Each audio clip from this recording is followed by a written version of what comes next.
बीमला जर बॉटमला अशा 2 किंवा 3 पॅरलल क्रॅक दिसल्या तर समजायचं की करोजन क्रॅकिंग आहे. बीम साईडला बॉटमला जर पॅरलल क्रॅकिंग दिसलं तर समजायचं करोजन क्रॅकिंग आहे. Predominantly it will be corrosion cracking, predominantly, not always, not 100%. Is this clear? कॉलमला जर असं व्हर्टिकल रेन्फोर्समेंट क्रॅकिंग आलं रेन्फोर्समेंटच्या वरती, करोजन क्रॅकिंग आहे. पण जर का ते क्रॅकिंग हॅफहॅझार्ड आहे वेगवेगळ्या दिशेला, see alkali aggregate reactivity is a material cracking which can happen in all directions. Corrosion cracking is a linear direction cracking. त्यामुळे जर का क्रॅकिंग हॅफहॅझार्ड असेल तर अल्कली ॲग्रिगेट रिॲक्टिव्हिटीची पॉसिबिलिटी नाकारता येत नाही. मग त्याच्याकरता एक सॅम्पल घ्या कॉन्क्रीटचं, ते लॅबोरेटरीत पाठवा. अल्कली ॲग्रिगेट रिॲक्टिव्हिटी करता 2 टेस्ट आहेत, एक तर केमिकल टेस्ट आहे आणि दुसरं म्हणजे पेट्रोग्राफी आहे. ह्या 2 टेस्ट आपण पाहणार आहोत, सगळ्या टेस्ट आपण पाहणार आहोत, आपल्याकडे आहे ते सगळं, सगळ्या स्लाइड्स आहेत. ह्या 2पैकी कुठचीही एक टेस्ट किंवा दोन्ही टेस्ट करून you can confirm alkali aggregate reactivity and whether the cracking is because of that. नसेल तर करोजन क्रॅकिंग असू शकतं. आणि जर लिनियर क्रॅकिंग असेल तर predominantly it will be corrosion cracking. आता करोजन क्रॅकिंग ओळखल्यातले एक्सपर्ट झाले तुम्ही, अल्कली ॲग्रिगेट रिॲक्टिव्हिटी पण एक्सपर्ट झाले, बकलिंग पाहिलं, बेंडिंग पाहिलं, क्रॅकिंग पाहिलं. So is this we are now slowly going into the technicality of repairs, you know.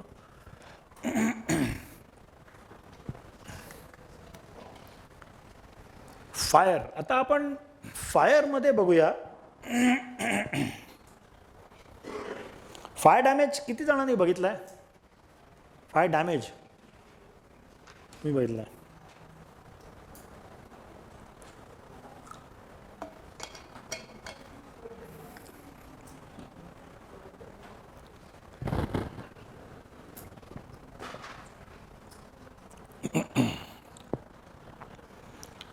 Fire डॅमेजमध्ये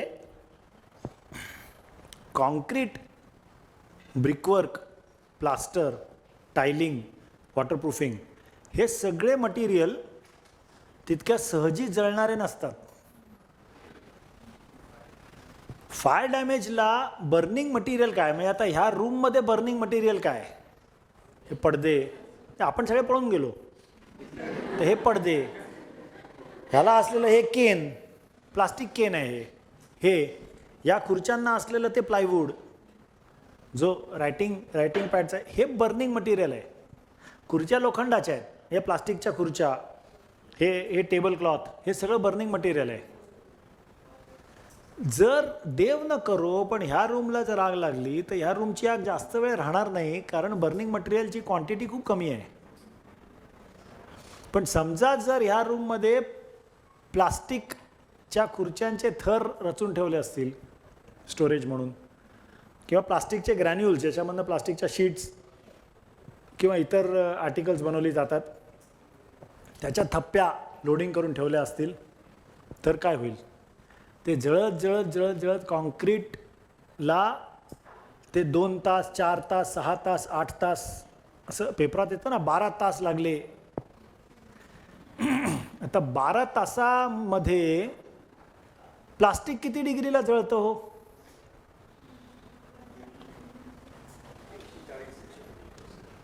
असंच काहीतरी, नाही असंच काहीतरी 140 नाही, मलाही एक्झॅक्ट माहिती नाही, कारण प्लास्टिकचे एवढे प्रकार आहेत, वेगवेगळं प्लास्टिक वेगळ्या याला जळत असेल, पण 150 असेल, 200च्या आतच प्लास्टिक. स्टील कितीला जळतं?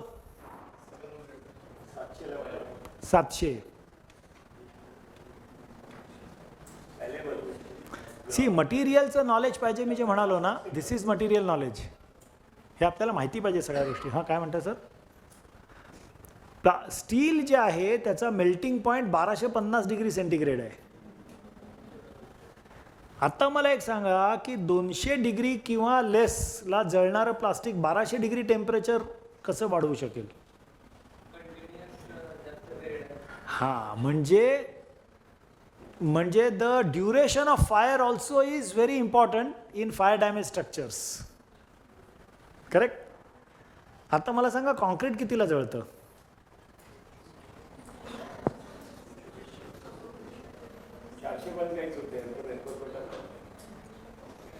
नाही नाही, आपण कॉन्क्रीटचं बोलतोय. रेन्फोर्समेंटला तर 1250 पर्यंत काय नाही व्हायला पाहिजे ना.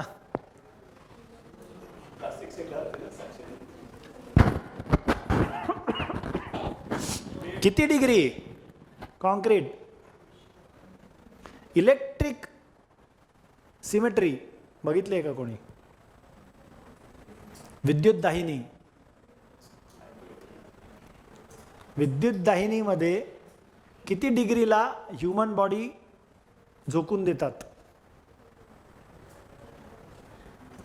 तुम्ही म्हणाल ह्युमन बॉडीचा नाही काय संबंध?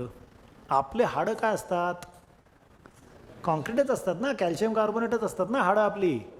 कॉन्क्रीटमध्ये काय असतं? Concrete is a complex chemical of calcium. त्याच्यात कॅल्शियम कार्बोनेट पण असतं. कार्बोनेशन म्हणजे काय? आपण कार्बोनेशन पाहणारच आहोत. Carbonation is formation of calcium carbonate. तर विद्युत दाहिनीमध्ये human body at what temperature do they burn human body?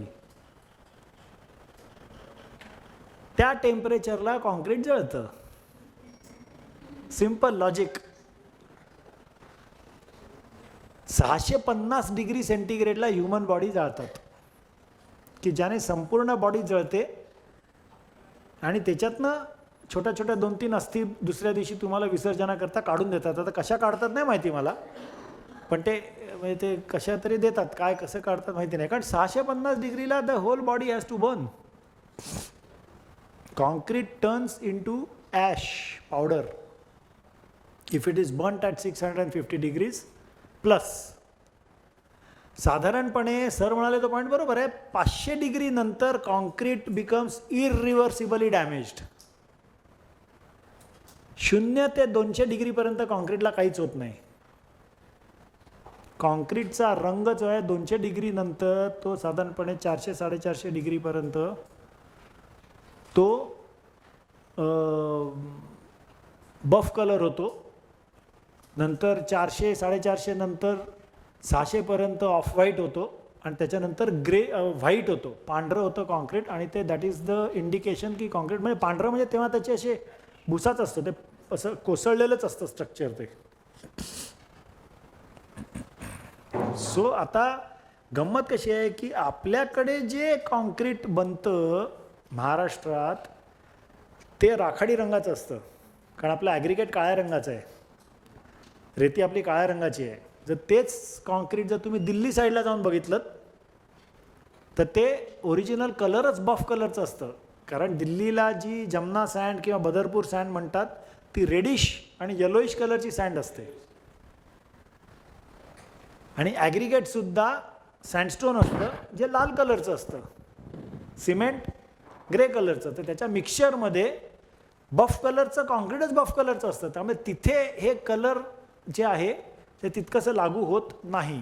दिल्लीला जर फायर डॅमेज, पण फायर डॅमेज कॉन्क्रीटमध्ये सगळ्यात पहिलं जर आपण इन जनरल कॉन्क्रीटमध्ये पाहिलं. बरं, दुसरा कलर हा एक भाग झाला. दुसरा म्हणजे let us try and assume, कसं एक विचार करू की बाबा आता एक रेन्फोर्स्ड कॉन्क्रीटचा मेंबर आहे आणि त्याला त्याच्या बाजूला जळणारं मटेरियल कंटिन्युअस त्याला हीट पुरवतं आहे आणि ते कॉन्क्रीट एक्सपांड होतं आहे. कॉन्क्रीट आणि steel they both have the same coefficient of thermal expansion and contraction. हे बरोबर आहे. त्याच्यामुळेच आपण रेन्फोर्समेंट स्टील वापरतो ना कॉन्क्रीटमध्ये. तर ते एकाच लेंथला वाढत जातील. बियॉन्ड अ पॉईंट कॉन्क्रीटची टेन्साईल स्ट्रेंथ संपेल आणि कॉन्क्रीट क्रॅक होईल. बरोबर आहे. त्याच्यानंतर सुद्धा स्टील एक्सपांड होत राहील.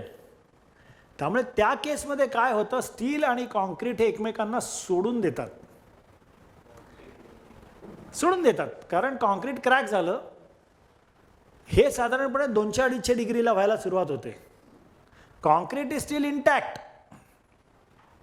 Try and understand. Concrete can be fragmented. Fragmented म्हणजे तुकड्यात तोडलं गेलं आहे, but every individual piece is strong. हा मुद्दा कळतोय.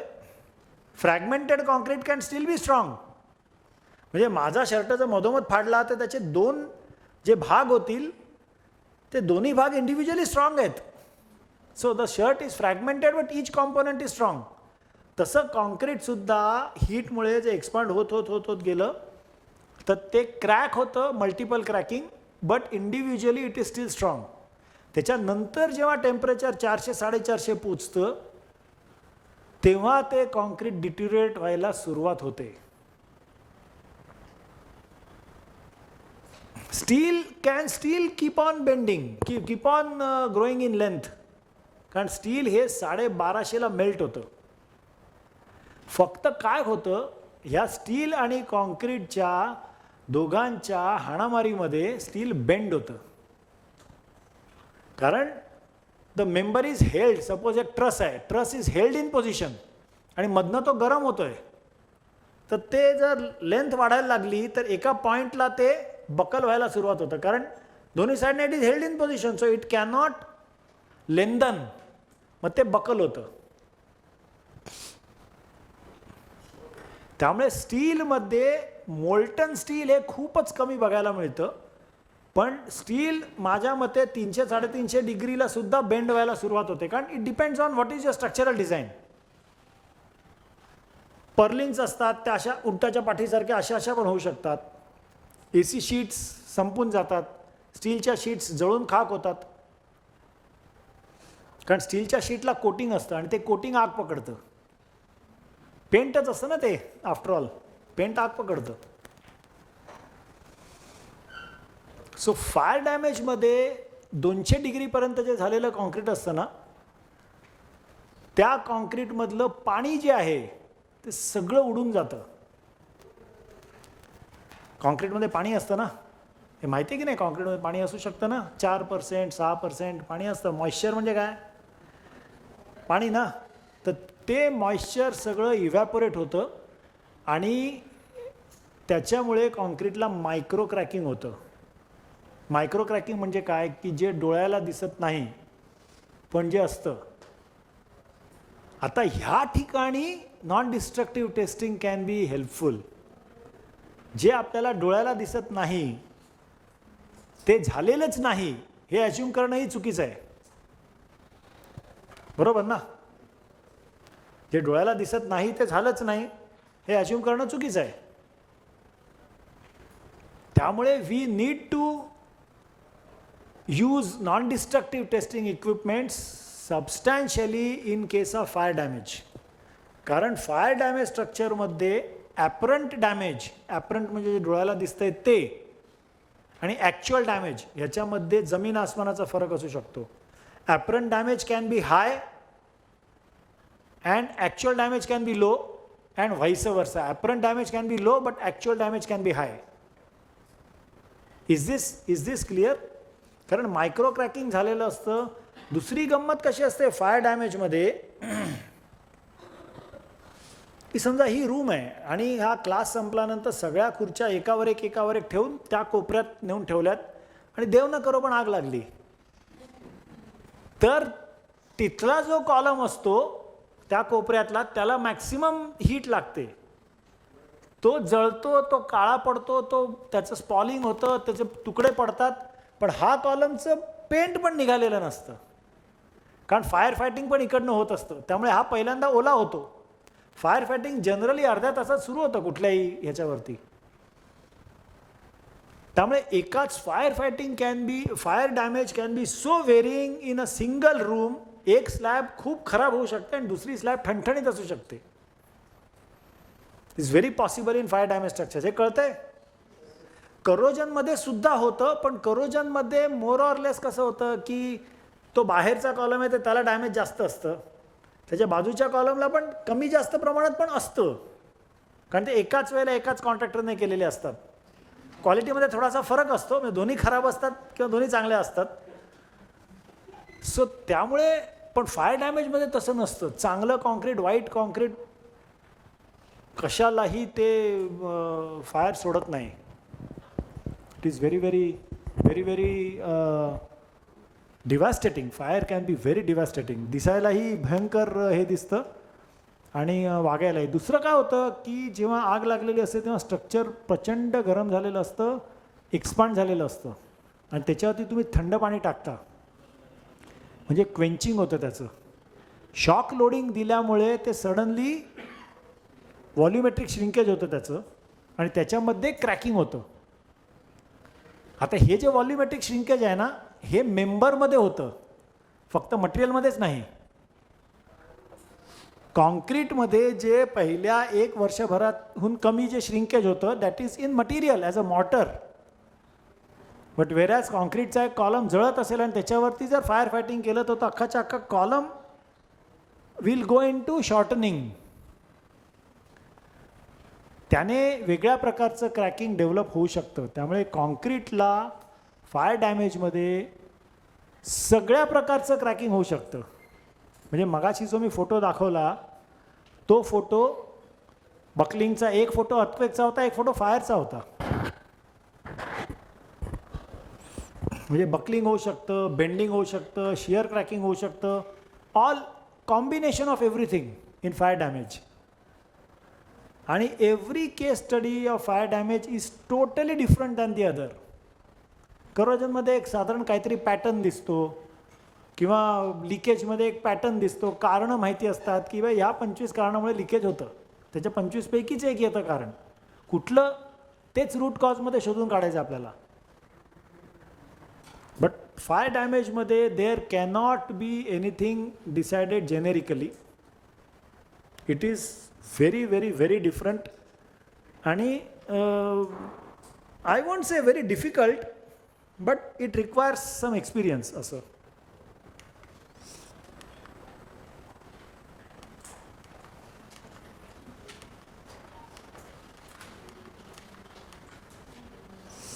हे करोजन डॅमेज आपण हे सगळे पाहिलेत पॉईंट्स, म्हणून मी I went ahead except for earthquake. त्याचे फोटो आपल्याला दिसतील. हे करोजन इथे पाहिलं तर हे स्पॉल झालं आहे बघा, कव्हर कॉन्क्रीट कोपरा बीमचा संपूर्ण खाली पडला आहे बिकॉज ऑफ एक्सेसिव्ह करोजन. आणि इथे मी जे मगाशी म्हणालो हे क्रॅकिंग बघा खाली किंवा हे साईडला parallel to the beam bottom reinforcement आणि this also is beam bottom reinforcement from the side. त्याच्यामुळे हे कळू शकतं की हे करोजन क्रॅकिंग आहे.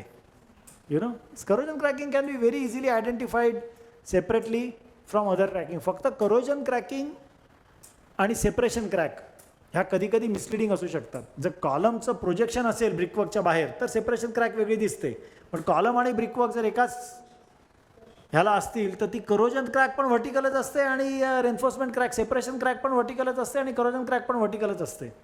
तर त्याच्यात एक्झॅक्टली फाइंड आउट करायला लागतं, की कॉलम कुठे संपतो. कारण जर ते कॉलमवरती असेल तर करोजन आणि कॉलम आणि ब्रिकवर्कच्या जंक्शनला असेल तर सेपरेशन.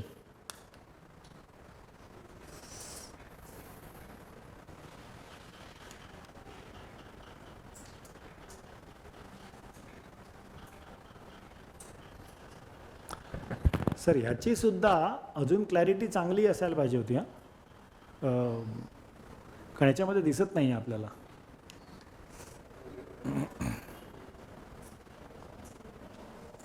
आता लिकेजमध्ये हे चायना चिप्स आहे, चायना मोझॅक ज्याला म्हणतात. तर चायना मोझॅकचा पर्पज काय असतो?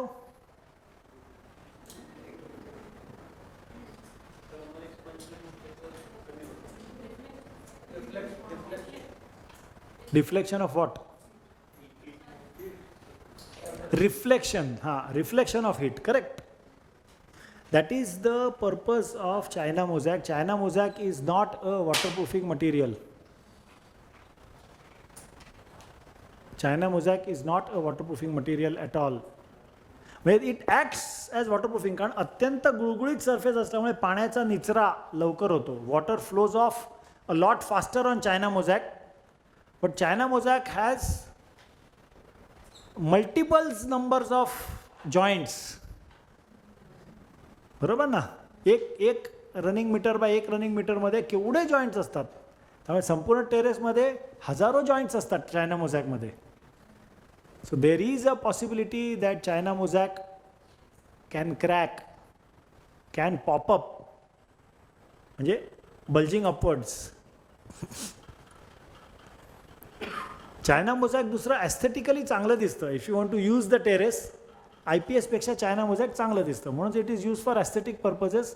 उद्या तुम्हाला जर टेरेसवरती गच्चीवर जाऊन आसनं करायची असतील तर you can do it a lot better on China mosaic than on, म्हणजे मॅट तुम्ही टाकालच, पण ते IPSवरती मॅट टाकायला असं वाटतं अरे मॅट खराब होईल, चायना मोझॅकवरती तेच टाकायला वाटत नाही असं, you know. So that is the, so aesthetically china mosaic is more pleasing and it reflects heat. There is no third purpose. China mosaic is not waterproof. China मोझॅकच्या खाली IPS हे करायला पाहिजे आणि पाहिजेच. काही लोक विचारतात सर ब्रिकबॅटवरती डायरेक्ट चायना मोझॅक केलं तर नाही चालणार. करा, बट इट्स अ रिस्क. असं if china mosaic cracks it will straight away start leaking. In this case the china mosaic has cracked, it has popped up actually गरमीमुळे, पण तरी this may or may not leak. हे cracking आहे बघा. आता टेरेसवरती cracking हा एक अत्यंत गहन सब्जेक्ट आहे. हे कशामुळे टेरेसवरती येणारं cracking, what can be the various reasons of cracking on terrace?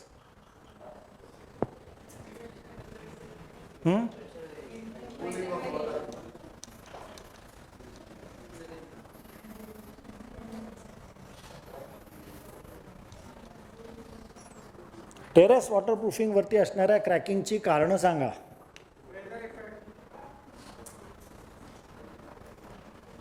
किंवा पॅटर्नही सांगा मला. वेदर इफेक्ट म्हणजे काय? हीट,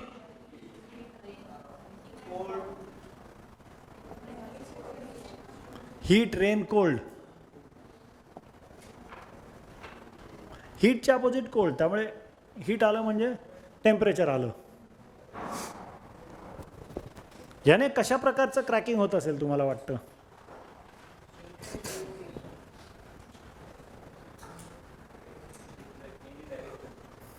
एनी डायरेक्शन क्रॅकिंग होऊ शकेल, बरोबर आहे. So this can lead to haphazard cracking. दुसरं काय कारण? Other reason? आता मी 5 लिहिली आहेत.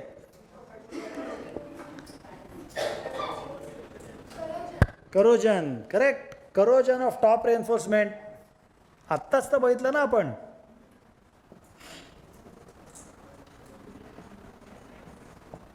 याने कशा प्रकारचं क्रॅकिंग होईल?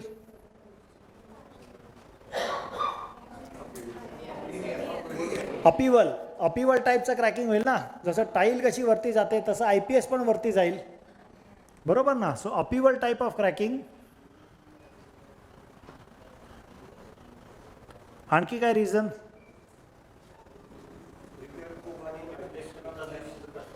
हां,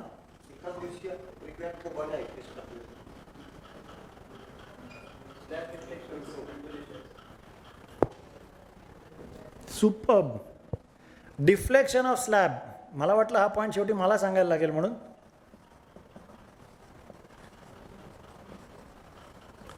डिफ्लेक्शन, जर स्लॅब डिफ्लेक्ट झाली, see waterproofing has no structural strength of its own. त्यामुळे स्लॅब जर डिफ्लेक्ट झाली खालची तर वॉटरप्रूफिंग क्रॅक होणार आणि होणारच, बरोबर आहे. हे कसं होईल क्रॅकिंग?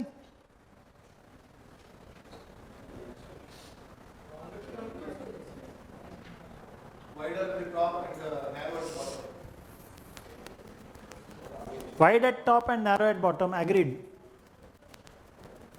बट त्याचा पॅटर्न कुठे असेल?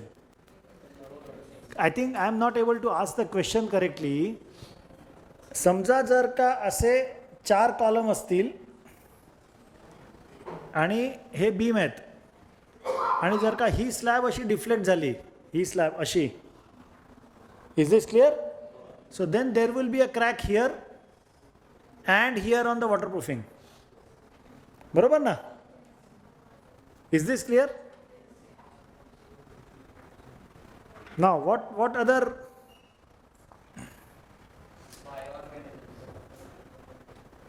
Sorry? Bioorganism.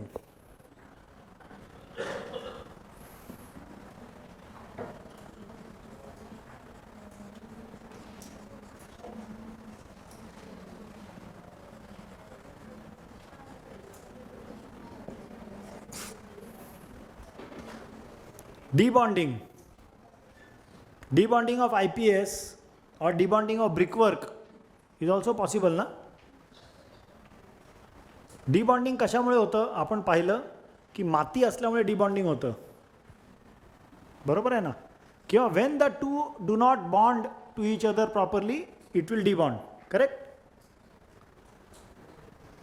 सो स्लॅब जेव्हा आपण वॉटरप्रूफिंग करायला घेतो तेव्हा त्याच्यावरती क्रॅकिंग, त्याच्यावरती माती असते प्रचंड प्रमाणात, बरोबर आहे. ती माती आपण काढून